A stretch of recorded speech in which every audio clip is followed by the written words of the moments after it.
Hello दोस्तों। आज हम पढ़ने वाले अपनी भारतीय राष्ट्रीय आंदोलन की अगली क्लास को। इसकी पिछली क्लास में हमने स्वराज पार्टी के गठन किसने किया था और उसके भारत के परिप्रेक्ष्य में क्या योगदान रहे थे और उससे भारत के जो उस समय स्वतंत्रता के लिए प्रयास हो रहे थे उसमें क्या योगदान रहा था उसके बारे में जाना था। ठीक है, तो हमने जाना था कि स्वराज पार्टी का गठन मोतीलाल नेहरू और चित्तरंजन दास के द्वारा किया गया था। ठीक है, 1923 में। तो 1925 में जब चित्तरंजन दास जी की डेथ हो जाती है तो 1926 में जब अगले चुनाव होते हैं तो उसमें स्वराज पार्टी का जो है वो सफलता का जो परसेंटेज होता है वो बहुत खास नहीं रहता है। ठीक है, और इसी प्रकार कुछ वर्षों के बाद स्वराज पार्टी का खत्म हो जाता है, समाप्त हो जाती है। तो 1922 से लेकर 1927 की इस टाइम ड्यूरेशन में जो कुछ मुख्य दलों का गठन हुआ उसमें से एक दल जो है आपका मुख्य दल है जिसका नाम है इंडियन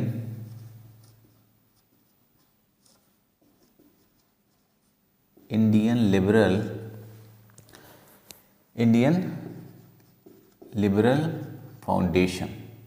ठीक है, इसका गठन 1919 में किया जाता है। इसका हिंदी में नाम होता है भारतीय उदार संघ। ठीक है, भारतीय उदार संघ। ठीक है, इंडियन लिबरल फाउंडेशन का जो हिंदी में नाम होता है उसका नाम होता है भारतीय उदार संघ। ठीक है, इसकी स्थापना की जाती है सुरेंद्रनाथ बनर्जी के द्वारा।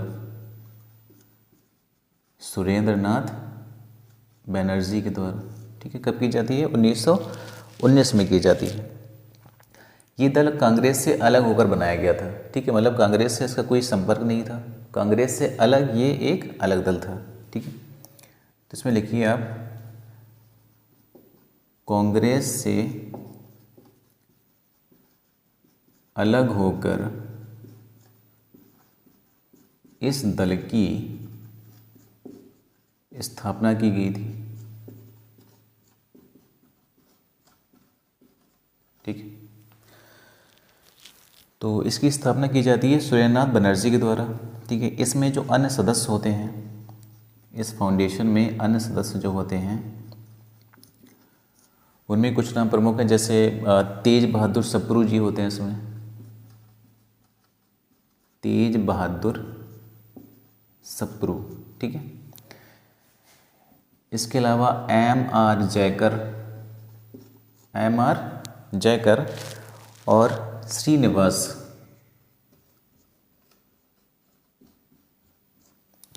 श्रीनिवास शास्त्री।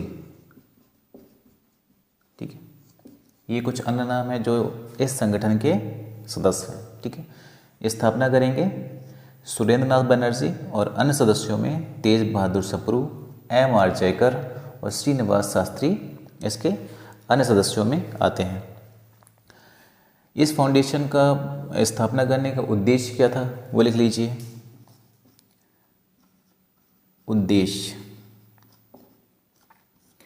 इन्होंने उस समय ब्रिटिश सरकार के साथ सहयोग की नीति अपनाई थी। मतलब ये सरकार को सपोर्ट कर रहे थे, उनकी जो नीतियाँ थी, उनकी जो भी पॉलिसीज़ थी उनके साथ उनको सपोर्ट करने की नीति थी इस संगठन की। ठीक है, तो इसमें लिखेंगे सरकार के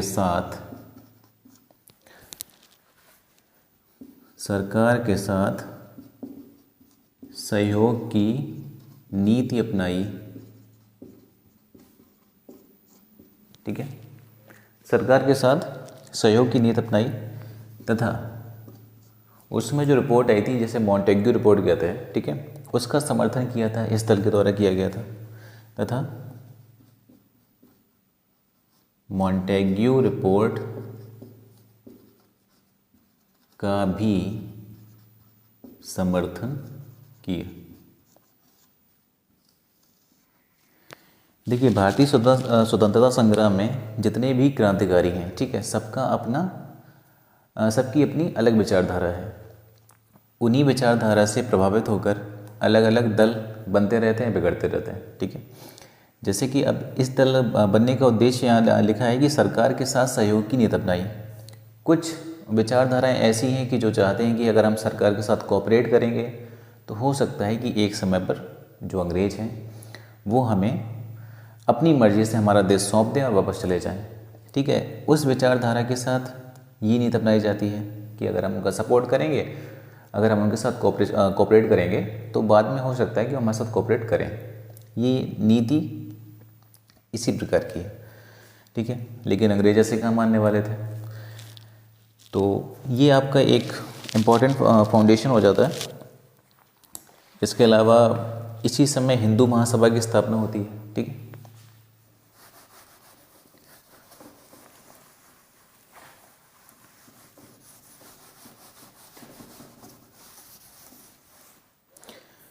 देखिए हिंदू महासभा, हिंदू महासभा की स्थापना होती है 1915 में होती है। ठीक है, होती कहाँ पर है, स्थापना होती है इसकी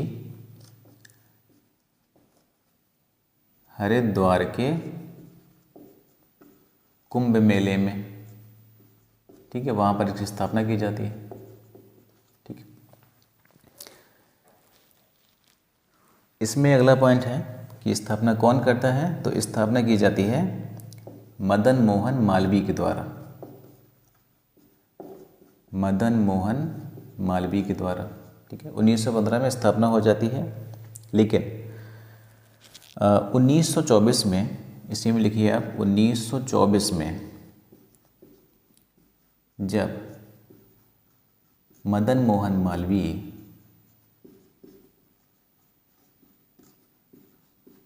इसके अध्यक्ष बनते हैं। ठीक है, जब मदन मोहन मालवीय इसके अध्यक्ष बन जाते हैं तो ये और अधिक शक्तिशाली,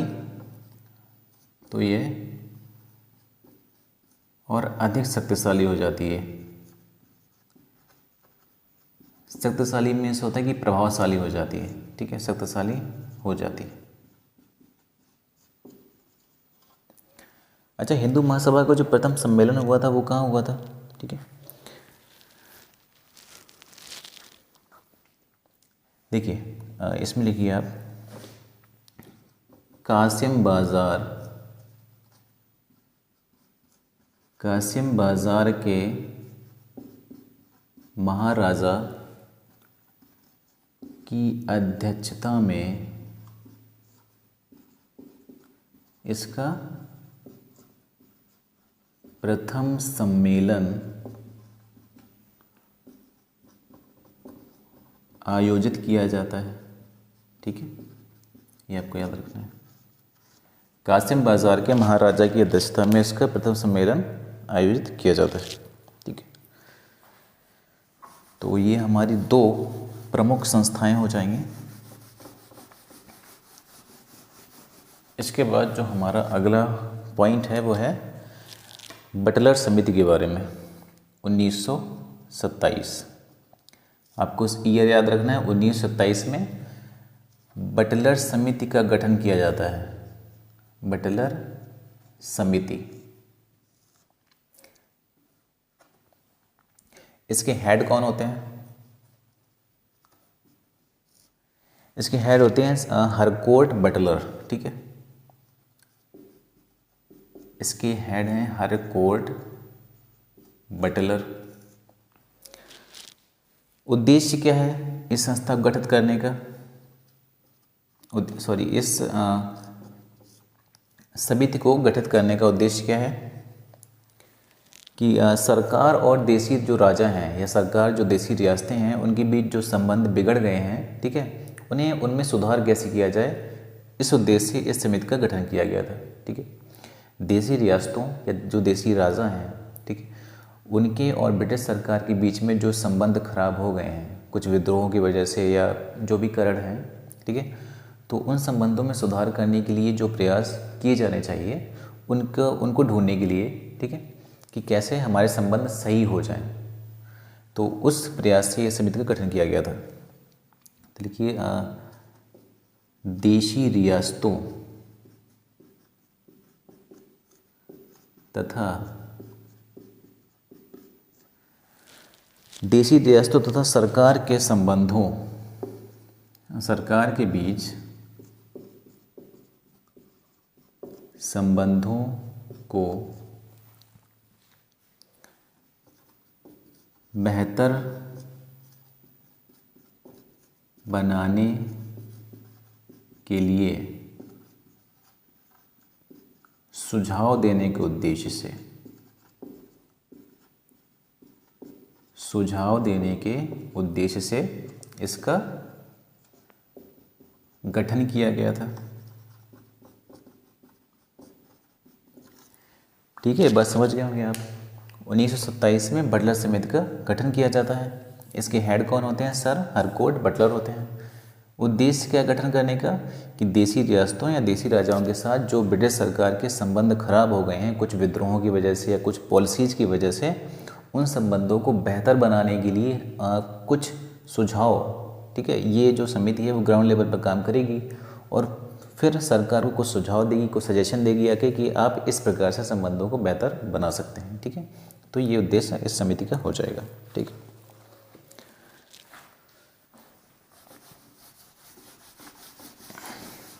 इसके बाद हमारा जो नेक्स्ट पॉइंट है वो है HRA के बारे में। इसका पूरा नाम हो जाएगा हिंदुस्तान रिपब्लिकन एसोसिएशन। ठीक है, हिंदुस्तान रिपब्लिकन एसोसिएशन। ठीक है, इसका जो गठन होता है वो 1924 में होता है, कानपुर में होता है। 1924 में गठन होता है इस संस्था का।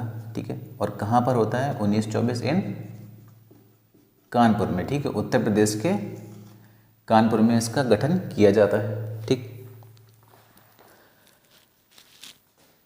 मुख्य भूमिका किसकी रहती है इसमें? सचिंद्र नाथ सान्याल की रहती है। सचिंद्र नाथ सान्याल की इसमें मुख्य भूमिका है इसका गठन करने में। इसके अलावा योगेश चटर्जी एंड राम प्रसाद बिस्मिल। मुख्य नामों में आपको ये 3 नाम याद रखने हैं। जो सबसे मुख्य है वो आपका हो जाएगा सचिंद्र नाथ सान्याल का। ठीक,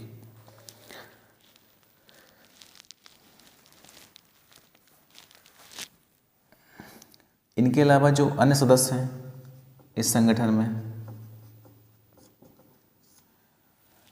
अन्य सदस्यों में हो जाएंगे भगत सिंह, चंद्रशेखर आज़ाद, ठीक है, भगवती चरण बोहरा, ठीक है। इसके अलावा शिव वर्मा, ठीक है, और इसके अलावा कुछ अन्य सदस्य भी थे। ये नाम जो है वो प्रमुख नाम है, इतने नाम, ठीक है। अब संस्था का उद्देश्य क्या है बनाने का? संस्था का उद्देश्य इतना है कि अब ये जो संगठन के लोग हैं वो चाहते हैं कि अब जो क्रांति हो रही है वो अहिंसा के रास्ते से ना होकर हिंसा के रास्ते के द्वारा की जाए, ठीक है। ये नहीं चाहे वो ये जो क्रांति के ये संगठन के जो लोग हैं वो ऐसी विचारधारा रखते हैं कि जो हमें स्वतंत्रता मिलने वाली है वो अब अहिंसा के रास्ते से नहीं हिंसा के रास्ते से मिलेगी। तो क्रांति होगी लेकिन बिना शस्त्रों के नहीं होगी, सशस्त्र क्रांति होगी, मतलब शस्त्रों के साथ क्रांति होने वाली है, ठीक है। तो इनका मोटिव क्या है, मतलब उद्देश्य क्या है? इस संगठन का उद्देश्य है सशस्त्र क्रांति, मतलब शस्त्रों के साथ, सशस्त्र क्रांति के माध्यम से स्वतंत्रता। अब इस संगठन के जो लोग हैं वो महात्मा गांधी के अहिंसा वाले रास्ते से चलकर स्वतंत्रता नहीं पाना चाहते हैं, या ये समझ गए हैं कि अहिंसा के रास्ते से फ्रीडम हमें नहीं मिलने वाली है। और सेकेंड इसमें लिखिए आप कि पूर्ण स्वतंत्रता के लिए, पूर्ण स्वतंत्रता के लिए प्रत्यक्ष कार्यवाही।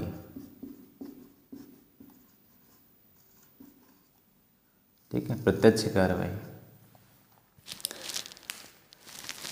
इसके बाद क्या होता है, ये आपका हो गया HRA के बारे में, यानी हिंदुस्तान रिपब्लिकन एसोसिएशन।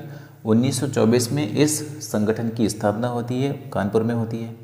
इसमें जो मेन आपको नाम याद रखना है वो सचिंद्र नाथ सान्याल का नाम याद रखना है। इनके अलावा योगेश चटर्जी, राम प्रसाद बिस्मिल, और इस संगठन में जो अन्य सदस्य हैं भगत सिंह, चंद्रशेखर आज़ाद, भगवती चरण बोहरा, शिव वर्मा एंड ETC। ठीक है, उद्देश्य क्या है इस संगठन का कि ये अब मानते हैं कि हमें या भारतीयों को अहिंसा के रास्ते से जो फ्रीडम है वो नहीं मिलने वाली है, तो अब शस्त्रों के साथ क्रांति करने का समय है। ठीक है, इस संगठन का उद्देश्य है।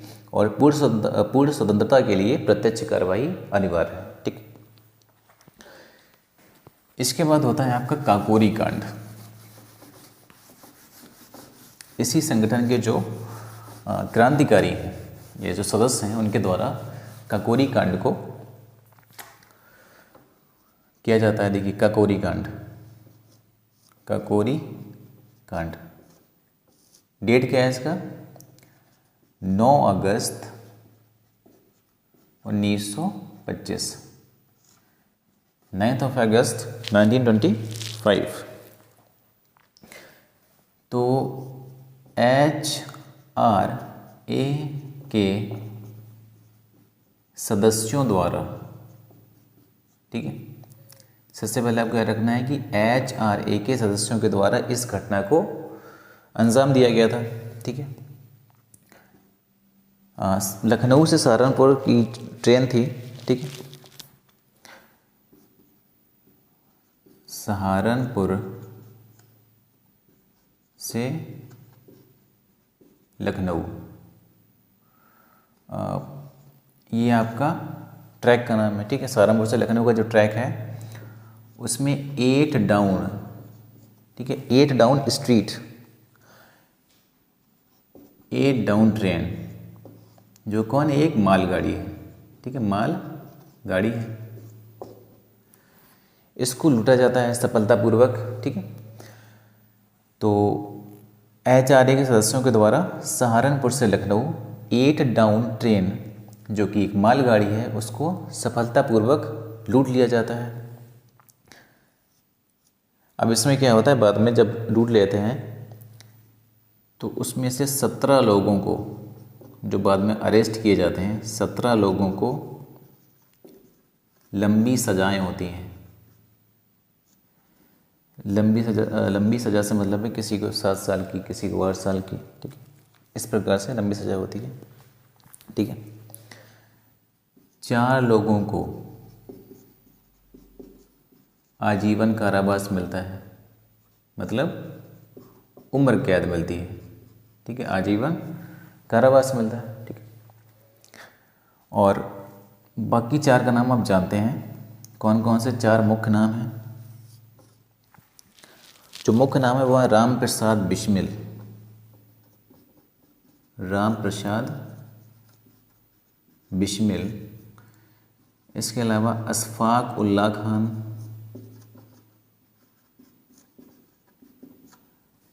राजेंद्र लाहड़ी, राजेंद्र लाहड़ी और रोशन सिंह। इन 4 लोगों को क्या हो जाता है, फांसी हो जाती है। ठीक है, 17 लोगों को लंबी सज़ा मिलती है, 4 लोगों को आजीवन कारावास यानी उम्र कैद मिल जाती है, और इन 4 लोगों को या इन 4 क्रांतिकारियों को फांसी की सज़ा होती है। राम प्रसाद बिस्मिल को फांसी दी जाती है गोरखपुर में। ठीक है, अशफाक उल्ला खां को फैज़ाबाद में, राजेंद्र लाहड़ी और रोशन सिंह तो इनको मिलती है नैनी में। ठीक है, रोशन सिंह को मिलती है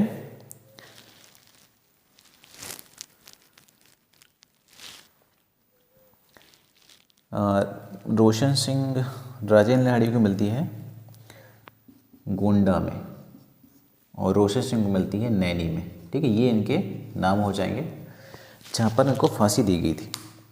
राम प्रसाद बिस्मिल को गोरखपुर में, अशफाकुल्ला खान को फैज़ाबाद में, राजेंद्र लाहिड़ी को गोंडा में और रोशन सिंह को नैनी में। नैनी का आपका इलाहाबाद में। ठीक, इसके बाद क्या होता है, चंद्रशेखर आज़ाद को भी अभियुक्त बनाया जाता है, इसके घटना का जिम्मेदार माना जाता है, लेकिन उनको पकड़ नहीं पाते हैं, वो फरार हो जाते हैं। ठीक है, तो इसमें लिखना आपको कि चंद्रशेखर आज़ाद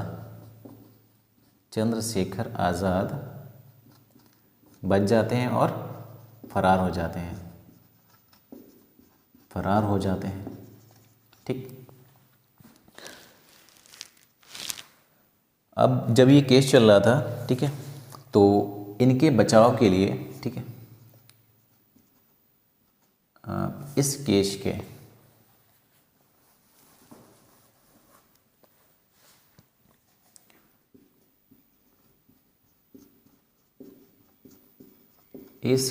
के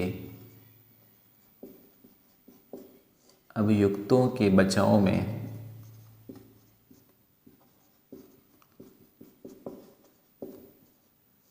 गोविंद बल्लभ पंत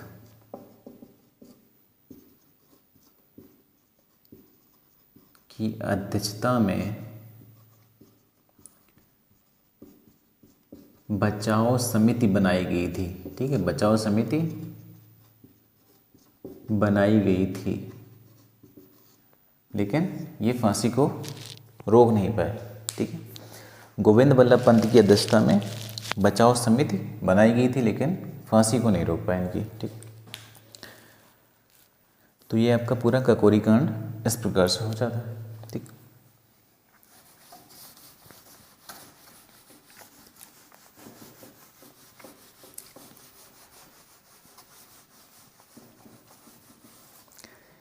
इसके बाद जो हमारा अगला टॉपिक आता है वो आता है HSRA के बारे में। HSRA, ठीक है, HSRA के बारे में पहले जो पढ़ा था वो था आपका HRA, ये है आपका HSRA।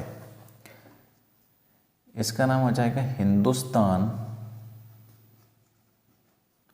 एस से हो जाएगा सोशलिस्ट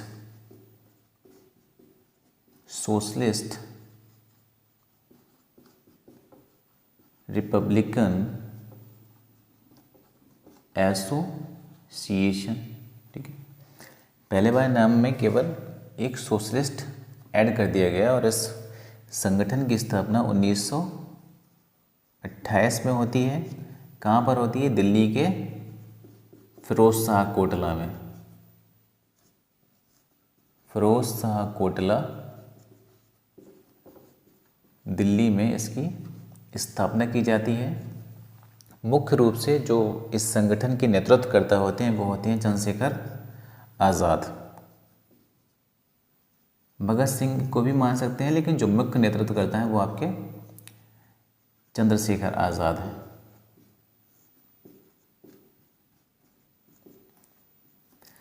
देखिए, ककोरी कांड में जब HRA के सदस्यों को, जो अधिकांश सदस्य थे, उनको गिरफ्तार कर लिया गया था, कुछ को सज़ा भी हो गई थी। ठीक, जैसा कि हम पढ़ चुके हैं। तो बाद में क्या होता है कि HSRA को, उसी संगठन को बाद में उसके जो कुछ सदस्य बचे हुए थे और भारतीय नौजवान सभा जो कि भगत सिंह द्वारा गठित की गई थी, उसके सदस्यों को मिलाकर HSRA का गठन किया जाता है। ठीक है, तो भगत सिंह द्वारा बनाया गया जो संगठन था भारतीय नौजवान सभा, उसका विलय HSRA में कर दिया जाता है। ठीक है, इसमें लिखिए, भगत सिंह की नौजवान सभा, ठीक है, नौजवान सभा का विलय भी इस संगठन में कर दिया गया। ठीक है, भगत सिंह के संगठन का विलय भी इसी संगठन में कर दिया गया। अच्छा, इस संगठन जो था कि भगत सिंह का भारतीय नौजवान सभा, यहाँ पे लिख लेते हैं, भारतीय नौजवान सभा। देखिए, इसकी स्थापना हुई थी 1926 में हुई थी। किसने की थी? भगत सिंह ने की थी। भगत सिंह ने की थी, ठीक। भगत सिंह ने इस संगठन की स्थापना, वो आपका जो वर्ल्ड हिस्ट्री में मेजनी पढ़ते हैं आप, जोसेफ मेजनी, इटली का जो है, ठीक है, उसकी यंग इटली आंदोलन से प्रभावित होकर, ठीक है, भारत में भारतीय नौजवान सभा की स्थापना की थी। लिख लीजिए इसमें आप, जोसेफ मेजनी, जोसेफ मेजनी के संगठन, जोसेफ मेजनी के आंदोलन, सॉरी वो आंदोलन है, जोसेफ मेजनी के आंदोलन,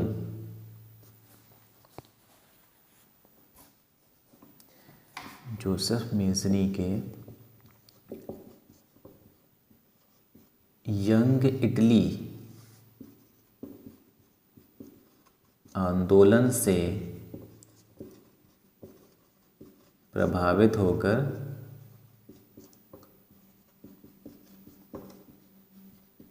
भगत सिंह ने इस संगठन की स्थापना की, ठीक। भारतीय नौजवान सभा की स्थापना कब हुई? 1926 में हुई है। किसने की है? भगत सिंह ने की है। भगत सिंह ने जोसेफ मेजनी के यंग इटली आंदोलन से प्रभावित होकर इस संगठन की स्थापना की, ठीक है। अब यहाँ पर आ जाते हैं, तो इस संगठन का जो विलय था वो भी HSRA में कर दिया गया।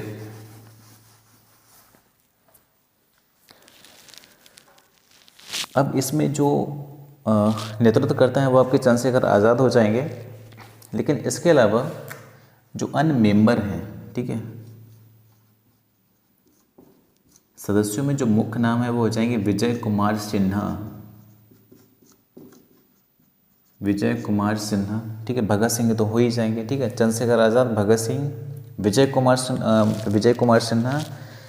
इसके अलावा आपके भगवती चरण बोहरा भी इसमें है, भगवती चरण बोहरा और शिव वर्मा, ठीक है।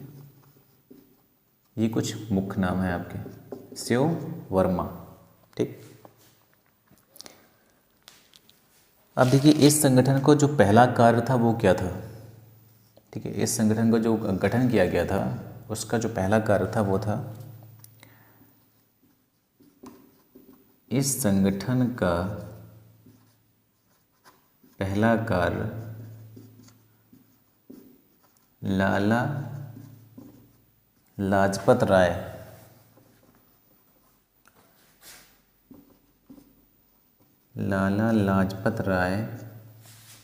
की मृत्यु का बदला लेना था, ठीक है। लाला लाजपत राय की मृत्यु का बदला लेना था। इनकी हत्या किसने की थी? तो सैंडर्स ने इनकी हत्या की थी जब वो साइमन कमीशन का विरोध कर रहे थे, ठीक है, 1928 में। तो लिख लेते हैं उस घटना को भी। डेट थी आपकी 30 अक्टूबर 1928 को। ये लिखिए, 30 अक्टूबर 1928 को साइमन कमीशन का विरोध करते हुए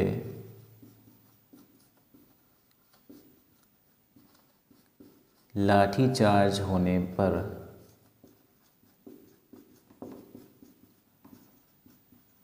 घायल हो जाने से इनकी मृत्यु हो गई थी। 1927 में साइमन कमीशन का गठन होता है और 1928 में ये भारत आता है, ठीक है। 30 अक्टूबर 1928 को साइमन कमीशन जब भारत आता है, ठीक है, तो जो भारतीय होते हैं वो इसका विरोध कर रहे होते हैं। तो वहाँ पर लाठीचार्ज हो जाता है, तो एक लाठी लाला लाजपत राय के सर पर लग जाती है, जिससे उनकी मृत्यु हो जाती है 17 नवंबर 1928 को। ठीक है, मृत्यु हो जाएगी 17 नवंबर 1928 को मृत्यु हो जाएगी। ठीक है, इसके बाद इसी संगठन के लोग, ठीक है, 17 नवंबर को जब लाला लाजपत राय की डेथ हो जाएगी तो HSRA संगठन के लोग 17 दिसंबर, ठीक है, आपका 1928 का ही सन है, मुख्य रूप से जो गोली चलाते हैं वो भगत सिंह चलाते हैं। तो 17 दिसंबर 1928 को भगत सिंह के द्वारा सैंडर्स को गोली मार दी जाती है।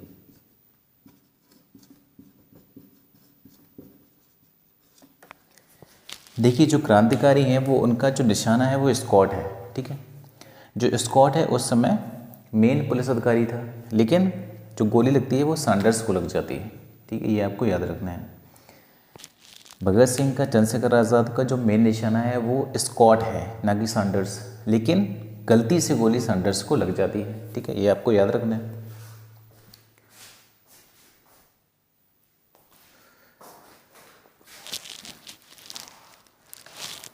तो आज की जो अपनी क्लास यहीं तक रखते हैं।